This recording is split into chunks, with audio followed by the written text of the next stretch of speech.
Hello friends, welcome back to my YouTube channel English with Rimjim Kinsaria. I hope you are all healthy, happy and safe. हमने last class में Alice walker का introduction देखा था, यानी कि biography, brief biography जो है वो हमने डिस्कस की थी लास्ट क्लास में एलिस वॉकर की.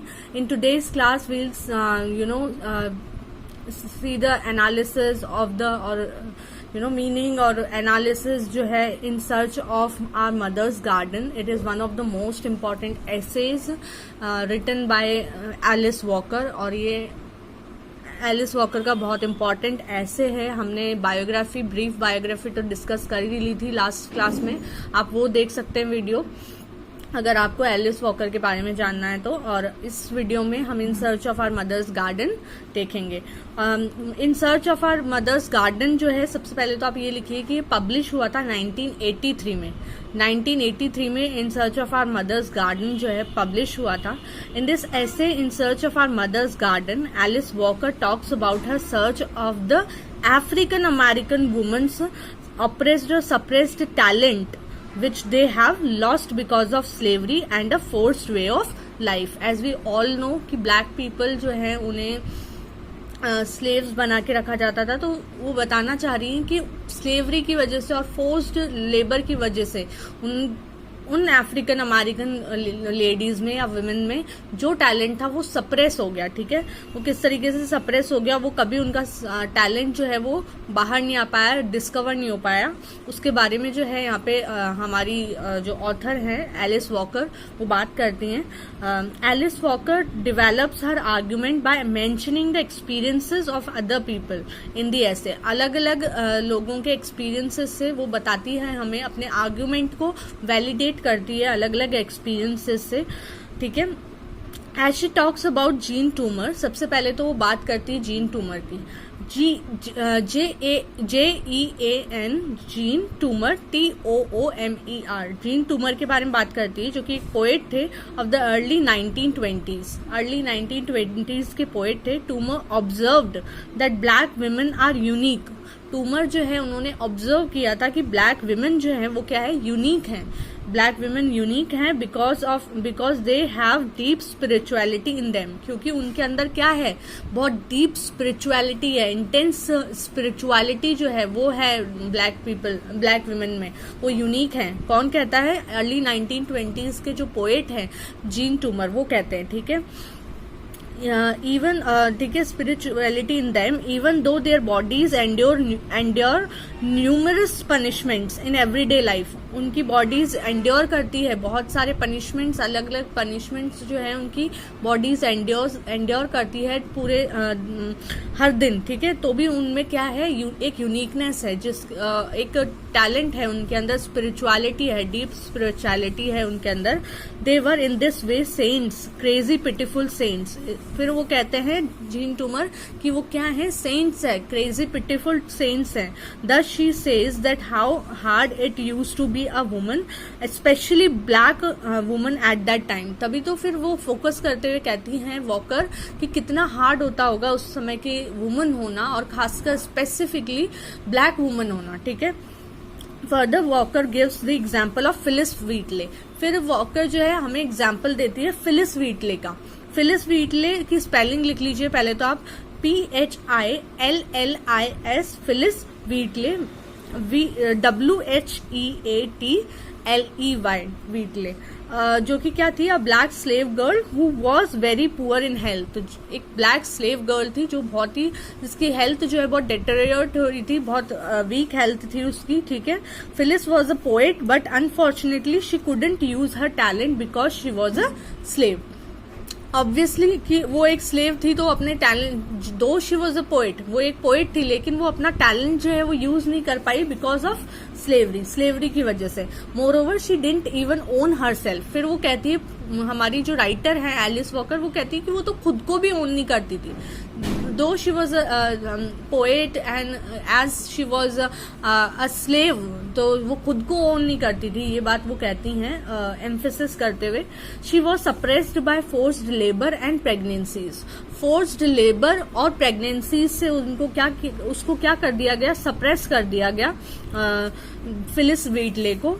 और she lost her health and consequently her life without fully expressing herself through her gift of poetry. और अपनी हेल्थ, उसकी हेल्थ डिटेरिएट होने की वजह से क्या हो गया, उसकी हेल्थ कमजोर होने की वजह से उसने अपनी हेल्थ लॉस्ट कर दी और कॉन्सिक्वेंटली उसकी डेथ हो गई बिना अपने गिफ्ट ऑफ पोएट्री जो था उसको यूज करे ही, बिना एक्सप्रेस करे ही उसकी डेथ हो गई. तो फिर हमें पोएट ऐसे कहती है कि ऐसी फिलिस व्हीटले पता नहीं कितनी रही होंगी उस टाइम पर. ठीक है.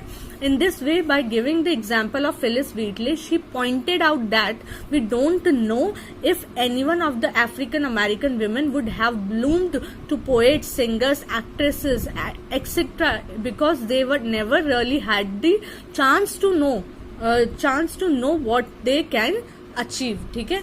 यानी कि यही बात जो मैंने आपको अभी कही, वो एलिस वॉकर इस चीज पे फोकस करती है कि हो सकता है उन ब्लैक विमेन्स में कितनी टैलेंटेड विमेन होगी जो एक्ट्रेसेस बनती, पोएट बनती, राइटर बनती, ऑथर बनती, कुछ भी बनती या सिंगर्स बनती, लेकिन उनको कभी चांस मिला ही नहीं. ठीक है. She claims that there were a lot of Phillis Wheatley. वो क्लेम करती कि बहुत सारी फिलिस व्हीटले रही होगी इन दोज टाइम्स. ठीक है. Perhaps including her mother and grand mothers. Perhaps उनमें इंक्लूड होती है हमारी ग्रैंड मदर्स. वो कहती है मेरी ग्रैंड मदर, हमारी मदर्स और ग्रैंड मदर्स भी उन लेडीज में, उन ब्लैक वुमेन में इंक्लूड होती है. She emphasis that forced pregnancies, slavery, poverty and artistic suppression were the harsh realities during that time of our grandmothers. ठीक है. वो कहती है कि slavery, forced pregnancies, labour, poverty, artistic suppression उस टाइम जो है काफी, उस टाइम की हार्श रियलिटीज हैं, हमारी ग्रैंड मदर्स के टाइम्स की हार्श रियलिटीज हैं. ठीक है. Then she says that her parents were hard working. फिर वो कहती है कि उनके पेरेंट्स जो है,